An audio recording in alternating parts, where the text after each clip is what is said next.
Welcome, ladies and gentlemen, to episode 4 of Uncle Jackie's Gumbo. A little bit of this and a whole lot of that. Today's theme is the cockroach, the dinosaur, and the vaccine. So here's a question right off the bat. Have you ever been someplace and you saw a cockroach wearing a mask? Or a little cockroach washing its hands? Or a cockroach saying to another cockroach, "Safe distance, man, safe distance." Or start singing, "Don't stand so, don't stand so, don't stand so close to me. Please don't stand so close to me." No, they don't. They don't need to. They're not affected by COVID-19, at least as far as we know. But yet they've been around for 300 million years, and they've been here before the dinosaur, while the dinosaur was here, and after the dinosaur went extinct. So what's so special about the cockroach? How did they outlive the dinosaur and possibly outlive us, the Homo sapiens? Well, I looked into this. They have a lot of babies. Make a lot of love. Cockroach love. Well, we got to get a little input from Sidekick on that. What do you think about that, Sidekick? Oh, yeah. Cockroaches make love a lot. But they don't live too long. The average cockroach female can live up to 2 years. Now, here's the deal. When they give birth, the females produce a little capsule. It's called the ootheca. And each ootheca, and you've seen these little capsules, each ootheca contains 30 to 48 eggs. When the ootheca hatches and the 48 eggs hatch, that's 38 to 48 cockroaches. So she might produce up to 8 capsules in her entire life. That's 400 little baby cockroaches running around for each female. And in the world, there's 4,000 different species of cockroaches doing the same thing at the same time. Yet they only live for maybe up to 2 years. And yet they've been doing this for 300 million years. Okay? So how about them cockroaches? We got something to learn from those cockroaches. I think we need to do some research on those cockroaches. Because I'm not going to say that we're going extinct, but man, COVID-19 is spiking.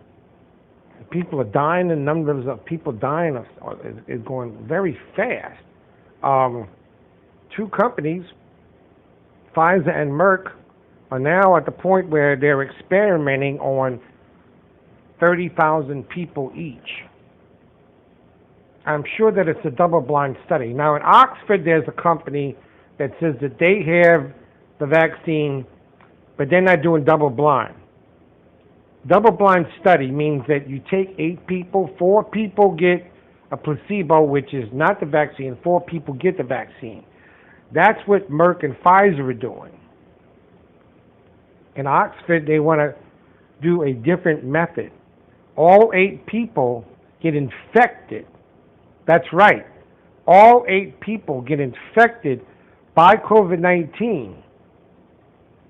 Once they make sure that they have it, then they're given the vaccine to see if the vaccine works.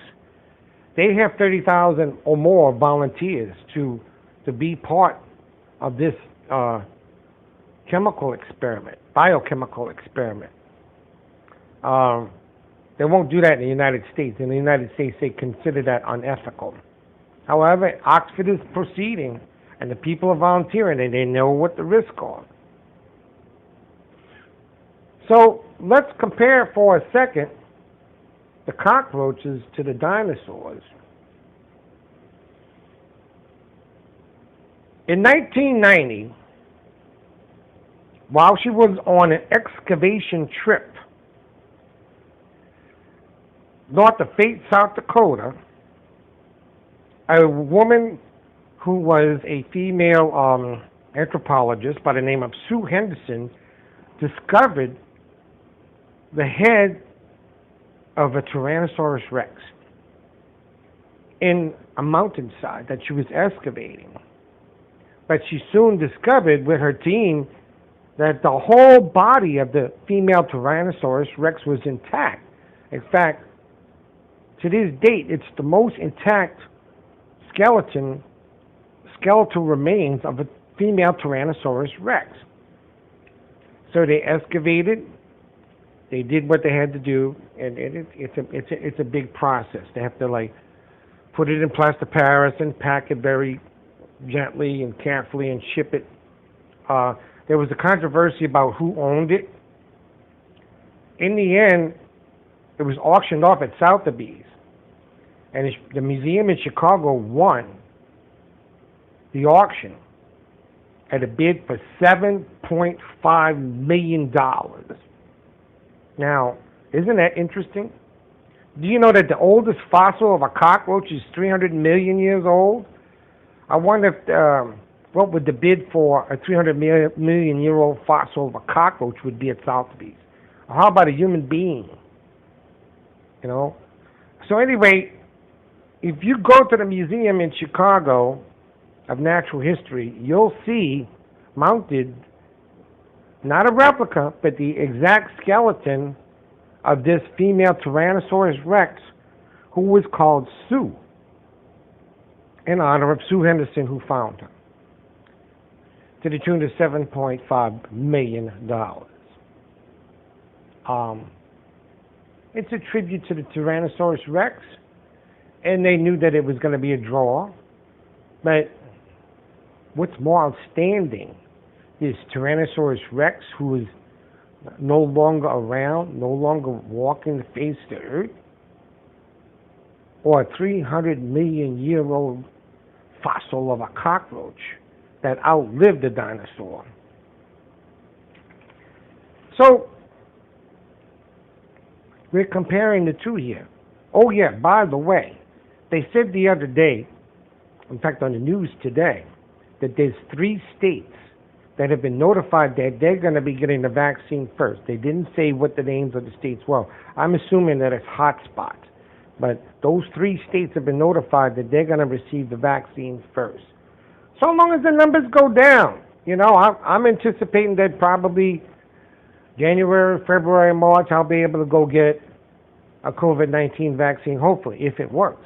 How long does it last? You get the flu vaccine, how long does that last? 1 year. So the COVID-19 vaccine should last a year. Now, a lot of people are concerned because there'll be people who just blatantly don't want to get the vaccine. Well, as long as you get the vaccine and it works, let's say a year, and you got to get vaccinated for COVID-19 every year, you get that along with your flu shot, at least you'll be protected. And I think that we might keep this mask thing going for quite a while until the numbers go down enough to where COVID-19 is just considered, on the same level as the flu or the cold. You know that there was a song written about the cockroaches? It's a Spanish song. The word for cockroach in Spanish is cucaracha. That's how you say cockroach in Spanish, la cucaracha. And the song goes like this. La cucaracha, ya no puede caminar, porque no tiene, porque la falta marijuana para fumar, cha-cha-cha. Now let's translate. A literal translation is the cockroach already is not able to walk because it lacks marijuana to smoke. It already can't walk because it doesn't have any marijuana. That doesn't make any sense.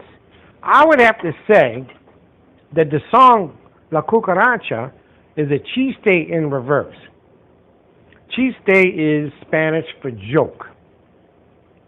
It would make more logical sense to say that the cockroach had smoked so much marijuana that it can't walk anymore. In fact, that might be one of the keys to cockroach survival, on top of being able to have more cockroaches than rabbits have rabbits. I would have to say that perhaps, the Tyrannosaurus Rex was like roaming earth, looking for food, eating everything, and taking, all uptight, all angry, all upset all the time, And the cockroach is just sitting back there, blowing on some weeds, saying, man, chill out, man. Look, we're going to be around here for a long time. Chill out. But the Tyrannosaurus Rex is like panicking. That would, might have been part of the scenario, I don't know. But, I would have to say that the song itself is a reverse chiste. And I was like, it doesn't make sense for the cockroach not to be able to walk because it doesn't have marijuana. It makes more sense to say that the cockroach got so stoned it couldn't walk anymore. All right. So that's La Cucaracha, the cockroach, which brings us to the recipe of the week. Cha-cha-cha! The recipe of the week is huevos rancheros! Yay! Which basically means eggs of the ranch. Now, huevos has different meanings. Huevos literally means eggs, but it's also a euphemism for testicles. So, if I say, yo tengo huevos grandes, that means I got big balls, okay? So, cha-cha-cha. Huevos rancheros, though, my first sampling of some authentic huevos rancheros was from a friend of mine that I was roommates with in college. His name was Manuel Tilio Barrera from Central America, from El Salvador, actually. And he made that one morning, and he taught me how to make it. Oh, my God, it was so delicious. So here's the recipe. It's basically a scrambled egg with your favorite salsa, but he made his own salsa mix. He took onions and bell peppers and a couple of hot peppers and chopped them all up and mixed them together in a scrambled egg. Now you could do it omeletta. If you want to get like fancy about it, you're going to add some avocado or some black beans, frijoles negros. Then whether you make it fry it with black beans or not, in the end, when it's finished, you're going to top it with just like spread over some sour cream and add your favorite hot sauce. So I like to cook with olive oil. So a good thing though would be to, take your olive oil, put it in a pan, heat it up, and then take your favorite salsa, you either make it or buy it, add some chopped jamon, which is ham, cha-cha-cha. Don't put any cucaracha in it, man, that wouldn't be good. But definitely some jamon, your favorite salsa, perhaps avocado, perhaps black beans. Get that frying a little bit to where the onions are brown, and then you're gonna have your eggs, 2 eggs, or your huevos. You see, stir it up, with a little half and half in it, just like you're gonna make a regular scrambled egg, and then throw that in the frying pan, either omelet style or regular scrambled egg style. Top it, spread it over with a little sour cream and hot sauce, and that's huevos rancheros. la cucaracha,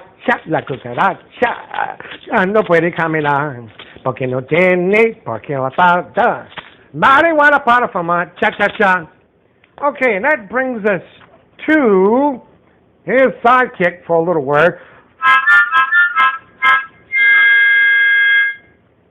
The question of the week. The question of the week is, do you think that the cockroach will outlive human beings? Well, most of the people said, unfortunately, yes. They think that the cockroach will, in fact, outlive human beings. That's their general feeling. I would have to go along with that. I mean, how powerful and ferocious and almost seemingly indestructible were the dinosaurs. But yet, have you seen a dinosaur lately? Even the duck-billed platypus outlived the dinosaurs. The dinosaurs basically got mowed over by one of the ice caps, one of the glaciers. There were 5 glaciers that covered the United States, and so like in the Midwest, you had all of these dinosaurs that got pushed into the mud and buried, and that's the story of Sue. My name is Sue. How do you do? Okay, well that's the end of our show this week. Episode 4.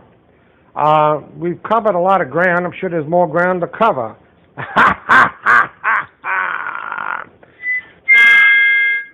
So, this is Uncle Jackie wishing you a good evening, praying that the good Lord take a liking to you, and as Roy Rogers and Dale Evans would finish their song at the end of the show, we're going to sing this to you.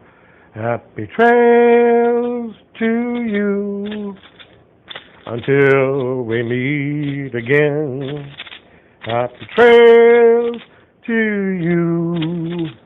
Keep smiling until then. Doesn't really matter about the weather. Everything is fine so long as we're together. Happy trails to you till we meet again. So this is Uncle Jackie and his sidekick pal here saying good night and sleep tight.